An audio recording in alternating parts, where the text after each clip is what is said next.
हम सभी भारतवासी भगवान में विश्वास रखते हैं और जब बात रामायण और प्रभु श्री राम की हो तो कौन नहीं जानता। हम सभी चाहते हैं कि जो श्री राम के अंदर संस्कार है, जो गुण है वो हमारे पास भी हो, और इसलिए ये वीडियो हर भारतवासी के लिए खास है क्योंकि रामायण तो हम सभी ने देखा है, पर उसमें जो अच्छे विचार बताए गए हैं जिससे आपके विचार और संस्कार पूरी तरह बदल सकते हैं। इसलिए समय निकालकर इस वीडियो को जरूर देखें और अपने फैमिली मेंबर या दोस्तों के पास भी भेजें, क्योंकि अगर हम अच्छी चीजें फैलाते हैं तो वो किसी न किसी प्रकार से अच्छी चीजें ही लौट कर आते हैं। चलिए शुरू करते हैं। वीर व बलवान पुरुष क्रोधित नहीं होते। जो व्यक्ति किसी से भेदभाव नहीं करता और सबके साथ अच्छा व्यवहार करता है, वह आदमी जीवन में खूब प्रगति करता है। ऐसे आदमी की हर इच्छा पूरी होती है। नए सपने देखने अथवा नए लक्ष्य बनाने की कोई उम्र नहीं होती। जो व्यक्ति जो कार्य निश्चित है उसे छोड़कर जो कार्य अनिश्चित है उसके पीछे भागे तो वह व्यक्ति उसके हाथ में आया कार्य भी खो देता है। मित्रता या शत्रुता बराबर वालों से करनी चाहिए। हमेशा प्रसन्न रहना कुछ ऐसा है जिसे प्राप्त करना कठिन है। कहने का अर्थ है प्रसन्नता और दुख किसी के जीवन में आते जाते रहते हैं, और ऐसा नहीं हो सकता ही कि लगातार सिर्फ प्रसन्नता ही बनी रहे। हर मनुष्य में दया और प्रेम होना चाहिए। हर किसी के मन में अपने से छोटे के प्रति दया और अपने से बड़ों के प्रति सम्मान की भावना होनी चाहिए। केवल डरपोक और कमजोर ही चीजों को भाग्य पर छोड़ते हैं, लेकिन जो मजबूत और खुद पर भरोसा करने वाले होते हैं वे कभी भी नियति या भाग्य पर निर्भर नहीं करते। बोलने से पहले शब्द मनुष्य के वश में होते हैं, परंतु बोलने के बाद मनुष्य शब्दों के वश में हो जाता है। हर किसी मित्रता के पीछे कोई न कोई स्वार्थ छिपा होता है। यह एक बहुत बड़ा सत्य है और यह सत्य हकीकत भी है। दुख व्यक्ति का साहस खत्म कर देता है। वह व्यक्ति की सीख खत्म कर देता है। हर किसी का सब कुछ नष्ट कर देता है। दुख से बड़ा कोई शत्रु नहीं है। जो कार्य करने का निश्चय किया हो उसको खानगी रखे, वह शुरू हो और खत्म न हो तब तक उसके बारे में किसी को न बताएं। बच्चों के लिए उस कर्ज को चुकाना मुश्किल है जो उनके माता पिता ने उन्हें बड़ा करने के लिए किया है। किसी भी नेक उद्देश्य की प्राप्ति के लिए निम्नलिखित गुणों का होना आवश्यक है। उदास व दुखी न होना, अपने कर्तव्य पालन की क्षमता अथवा कठिनाइयों का बलपूर्वक सामना करने की क्षमता। यदि जीवित रहेंगे तो सुख और आनंद की प्राप्ति कभी न कभी अवश्य होगी। सर्वनाश के प्रमुख 3 कारण इस प्रकार हैं: दूसरों के धन की चोरी, दूसरे की पत्नी पर बुरी नजर और अपने ही मित्रों के चरित्र व अखंडता पर शक। उदास न होना, कुंठित न होना अथवा मन को टूटने न देना ही सुख और समृद्धि का आधार है। क्रोध हमारा शत्रु है और हमारे जीवन का अंत करने में समर्थ है। क्रोध हमारा ऐसा शत्रु है जिसका चेहरा हमारे मित्र जैसा लगता है। क्रोध एक तलवार की तेज धार की भांति है। क्रोध हमारा सब कुछ नष्ट कर सकता है। आपसी फूट मनुष्य को नष्ट कर देती है। किसी भी व्यक्ति की वास्तविक स्थिति का ज्ञान उसके आचरण से होता है। भगवान मूर्तियों में नहीं है। आपकी अनुभूति ही आपका ईश्वर और आपकी आत्मा ही मंदिर है। अगर किसी व्यक्ति से भूतकाल में कोई भूल हो तो उसे अपने वर्तमान को सुधारकर अपने भविष्य को अच्छा बनाना चाहिए। जो किसी से धन व सामग्री की सहायता लेने के पश्चात अपने दिए हुए वचन का पालन नहीं करता तो वह संसार में सबसे अधिक बुरा माना जाता है। धन, सुख, संपत्ति व समृद्धि सभी धर्म के मार्ग में ही प्राप्त होते हैं। अत्यधिक लंबे समय की दूरी या ओझलपन से प्रेम व स्नेह में कमी आ जाती है। चरित्रहीन व्यक्ति की मित्रता उस पानी की बूंद की भांति होती है जो कमल फूल की पत्ती पर होते हुए भी उस पे चिपक नहीं सकता। सभी का चेहरा उनकी अंदरूनी विचारधाराओं व भावनाओं का दर्पण होता है। इन विचारधाराओं व भावनाओं को छुपाना लगभग असंभव होता है और देखने वाला उन्हें भांप सकता है। पिता, गुरु व ज्येष्ठ भ्राता जो धर्म पालन का ज्ञान देते हैं, वे सभी पिता समान होते हैं। जो व्यक्ति निरंतर शोक करते रहते हैं, उन्हें जीवन में कभी सुख नहीं मिलता। मैं रिश्तेदारों के आचरण से भली भांति परिचित हूँ। वे अपने रिश्तेदारों की मुसीबत में आनंदित होते हैं। उदासी अत्यंत बुरी चीज होती है। हमें कभी भी अपने मस्तिष्क का नियंत्रण उदासी के हाथ में नहीं देना चाहिए। उदासी एक व्यक्ति को उसी प्रकार मार डालती है जैसे कि एक क्रोधित सांप किसी बच्चे को। अपने जीवन का अंत कर देने में कोई अच्छाई नहीं होती। सुख और आनंद का रास्ता जीवन से ही निकलता है। दया, सद्भावना व मानवीयता महापुण्यकारी गुण हैं। दुष्टों व राक्षसों से समझौते की बात या नम्र शब्दों से कोई लाभ नहीं हो सकता। इसी प्रकार किसी धनवान व्यक्ति को कोई छोटा मोटा उपहार देकर उसे शांत नहीं किया जा सकता। बड़े कहते हैं कि विद्वानों व बुद्धिमानों से परामर्श ही विजय का आधार होता है। उत्साहहीन, निर्बल व दुहक में डूबा हुआ व्यक्ति कोई अच्छा कार्य नहीं कर सकता। अतः वह धीरे धीरे दुहक की गहराइयों में डूब जाता है। बिन पानी के बादलों के गरजने से बरसात नहीं होती। सच्चे वीर और पहलवान फालतू में नहीं दहाड़ते, वे युद्ध में अपना शौर्य दिखाते हैं। जो अपनों को त्याग कर दुश्मनों के शिविर में चला जाता है, उसी के पुराने शिविर के अपने ही साथी दुश्मन को मारने के पश्चात उसे भी मार डालते हैं। सत्यवादी व्यक्ति कभी झूठे वचन नहीं देते। दिए हुए वचन का पालन करना ही उनकी महानता का चिन्ह होता है। पतिव्रता स्त्री के आंसू धरती पर बेकार नहीं गिरते, वे उनका विनाश करते हैं जिनके कारणवश वे आंखों से बाहर निकलें। धर्म किसी देश के सभी लोगों को एकजुट रखने में समर्थ होता है। जिनके पास धर्म का ज्ञान है, वे सभी कहते हैं कि सत्य ही परम धर्म है।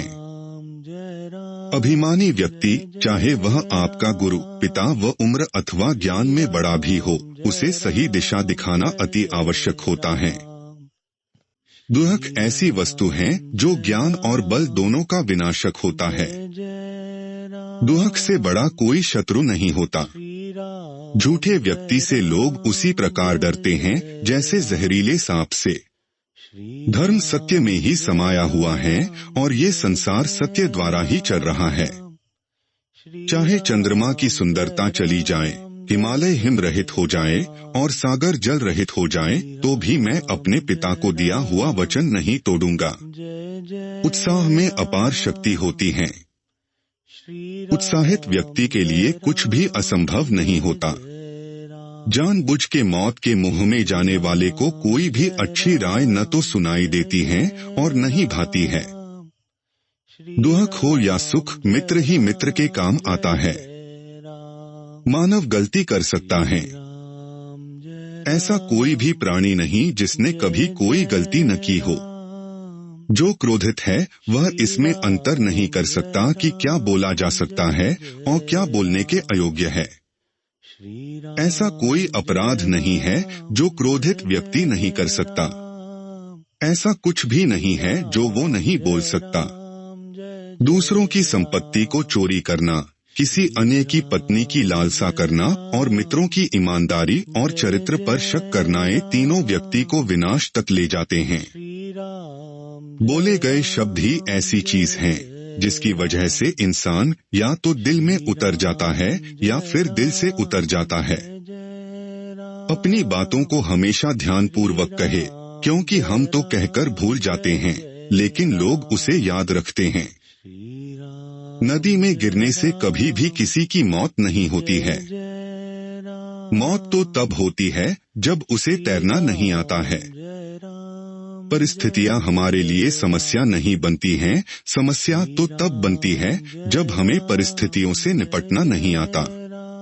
जो व्यक्ति हमेशा रोना रोते हैं, उन्हें जीवन में कभी सुख नहीं मिलता। अपने जीवन का अंत कर देने में कोई अच्छाई नहीं होती। सुख और आनंद का रास्ता जीवन से ही निकलता है। जो पाप तुम कर रहे हो उसका बंटवारा नहीं होगा। संत दूसरों को दुख से बचाने के लिए कष्ट सहते हैं। दुष्ट लोग दूसरों को दुख में डालने के लिए हैं। जननी और जन्मभूमि स्वर्ग से भी बढ़कर है। ऐसा विचार करके दुखी न हो कि विधाता का लिखा हुआ नहीं मिट सकता। राजा को सदैव प्रजा का ध्यान रखना चाहिए। सहयोग और समन्वय की सदैव जीत होती है। राजा को आदर्श व सच्चरित होना चाहिए क्योंकि वह प्रजापालक कहलाता है। संतोष नंदन वन है तथा शांति कामधेनु है। इस पर विचार करो और शांति के लिए श्रम करो। ऐसे व्यक्ति विरले हैं जो विपत्ति का सामना करते समय हताश नहीं होते या भ्रम से आच्छन्न नहीं होते। महत्वाकांक्षा से युक्त मन सदैव रिक्त रहता है। ऐसा कोई व्यक्ति अब तक नहीं जमा जो वृद्धावस्था को जीत सका हो। जो यौवन विनय से विभूषित तथा कृपालुता जैसे गुणों से प्रोज्वल है, वही यौवन सुंदर है। अच्छे लोगों की संगति में बुरे से बुरा मनुष्य भी सही आचरण करने लगता है। बलवान पुरुष क्रोधित नहीं होते। अतिसंघर्ष से चंदन में भी आग प्रकट हो जाती है। उसी प्रकार बहुत अवज्ञा किए जाने पर ज्ञानी के भी हृदय में भी क्रोध उपज जाता है। नीच की नम्रता अत्यंत दुखदायी है। अंकुश, धनुष, सांप और बिल्ली झुककर वार करते हैं। संसार में ऐसे लोग थोड़े ही होते हैं जो कठोर किंतु हित की बात कहने वाले होते हैं। इस दुनिया में दुर्लभ कुछ भी नहीं है अगर उत्साह का साथ न छोड़ा जाए। माया के दो भेद हैं, अविद्या और विद्या। असत्य के समान पातक पुंज नहीं है। समस्त सत्य कर्मों का आधार सत्य ही है। माता पिता की सेवा और उनकी आज्ञा का पालन जैसा दूसरा धर्म कोई भी नहीं है। प्रियजनों से भी मोहवश अत्यधिक प्रेम करने से यश चला जाता है। दुख और विपदा जीवन के दो ऐसे मेहमान हैं जो बिना निमंत्रण के ही आते हैं। दुख और विपदा जीवन के दो ऐसे मेहमान हैं जो बिना निमंत्रण के ही आते हैं। किसी भी काम को अपने 100% सामर्थ्य के साथ करो क्योंकि हम जो आज करते हैं उसी का फल हमें बाद में मिलता है। एक रचनात्मक व्यक्ति सफलता की व्याप्ति से प्रेरित होता है, न कि किसी दूसरे की हार से। जहाँ हो वहीं से शुरुआत करो। जो तुम्हारे पास है उसी का उपयोग करो और जो तुम कर सकते हो वही करो। समस्या अंत की तरफ इशारा नहीं करती बल्कि रास्ता दिखाती है। क्या तुम जानना चाहते हो कि तुम क्या हो? तो किसी से पूछो मत, बस कर्म करो। तुम्हारा कर्म ही तुम्हें चित्रित एवं परिभाषित करेगा। लक्ष्य प्राप्त करने के बाद आपको क्या मिलता है यह इतना महत्वपूर्ण नहीं है जितना लक्ष्य की प्राप्ति के बाद आप क्या बनते हो वह महत्वपूर्ण है। अपनी आंखों को हमेशा आसमान की तरफ रखो और अपने पैरों को हमेशा जमीन पर। इससे फर्क नहीं पड़ता कि आप कितने धीरे चलते हो जब तक कि आप रुक नहीं जाते। कभी भी अपने रहस्यों को किसी और को न बताएं। आपकी यह आदत आपको बर्बाद कर सकती है। अपने घर को छोड़कर और किसी के घर में रहना किसी भी पीड़ा से ज्यादा कष्टदायी है। जब भी कोई भय आपके नजदीक आए तब आपको उस पर आक्रमण कर उसे नष्ट कर देना चाहिए। अगर कोई व्यक्ति कमजोर है तो उसे हमेशा वह ताकतवर है ऐसा ही प्रदर्शित करना चाहिए। किसी भी व्यक्ति को जरूरत से ज्यादा प्रामाणिक नहीं होना चाहिए क्योंकि जो प्रामाणिक व्यक्ति होता है वही लाइफ में ज्यादा कष्ट उठाता है। दोस्तों की परीक्षा संकट में होती है और जीवन साथी की परीक्षा जब हमारा सभी धन नष्ट होता है तब होती है। जो आपके सामने आपके कार्यों की प्रशंसा करे और आपकी पीठ के पीछे आपका काम बिगड़ दे, ऐसे लोग सांप के समान हैं, उनसे दूर रहने में ही भलाई है। जो आपका कुमित्र है उन पर कभी भी विश्वास नहीं करना चाहिए और जो मित्र है उन पर भी अंधा विश्वास नहीं करना चाहिए। जो व्यक्ति हमेशा अच्छा मीठा बोलता हो, हर समय अपनी भाषा का ध्यान रखता हो और किसी भी परिस्थिति में बुरे शब्दों का उपयोग नहीं करता, वह व्यक्ति जीवन में हमेशा प्रगति करता है। आपको कौन सा विचार पसंद आया कमेंट में जरूर बताएं, और इसी तरह अच्छी और सच्ची बातों को सुनना चाहते हो तो आप इस चैनल को सब्सक्राइब कर सकते हैं।